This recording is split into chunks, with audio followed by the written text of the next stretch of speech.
ভূগর্ভস্থ পানির যোগান কমে আসায় রাজশাহীর বরেন্দ্র অঞ্চলের ৮ উপজেলায় বোরো চাষে নিষেধাজ্ঞা জারি করেছে বরেন্দ্র বহুমুখী উন্নয়ন কর্তৃপক্ষ। তবে বিকল্প হিসেবে ওইসব এলাকায় খরা মৌসুমে ধানের বদলে রবি শস্য চাষে কৃষকদের উদ্বুদ্ধ করা হচ্ছে। রাজশাহী ও রংপুর বিভাগের ১২৫টি উপজেলা নিয়ে গঠিত বরেন্দ্র অঞ্চল। একসময় এই অঞ্চলে শুধু বৃষ্টি নির্ভর আমন ধান হতো, অন্য সময় মাঠ খালি পড়ে থাকত।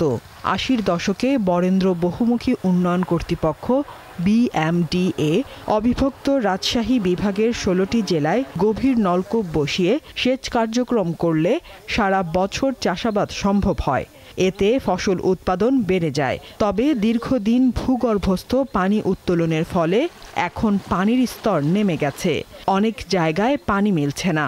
অতিরিক্ত খরচ, এই কারণে ধান থেকে উঁচু জমি পানির সংকট।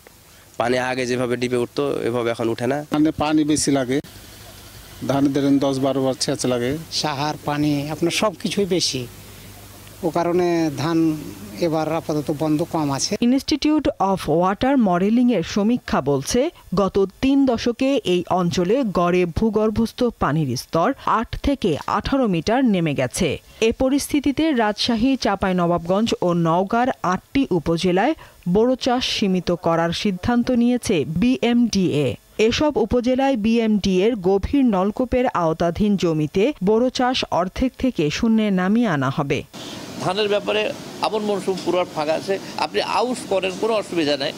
গরুতে যেহেতু এটা ক্রিটিক্যাল, এটা সবাই একসাথেই করছে, যার জন্য আমরা চাই যে একটু যেন এখানে এই ৮টা উপজেলায় একটু যেন দেখে। চলতি মৌসুমে রাজশাহী, চাঁপাইনবাবগঞ্জ ও নওগাঁর ৮টি উপজেলায় ৯৬,৫৩৪ হেক্টরের বেশি জমিতে বোরো ধান চাষ করতে পারবে না কৃষকরা। তাই কৃষকরা রবি শস্য চাষের দিকে ঝুঁকছেন। ধনেতে সেচ লাগে, সরিষাতে ১-২টা সেচ লাগে, গমে 2টা সেচ লাগে। পেঁয়াজ, রসুন, সরিষা, আপনার মটর, মসুরি, এসবগুলোতে আপনার উৎপাদন ভালোই হয়। এখন এটাতে শোনা যাচ্ছে কি লাভবান বেশি, কারণে এবার অন্যান্য বছরও হয় কিন্তু এবার বেশি।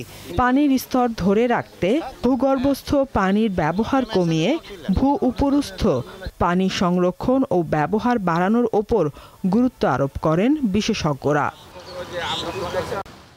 দীপ্ত বার্তাকক্ষ।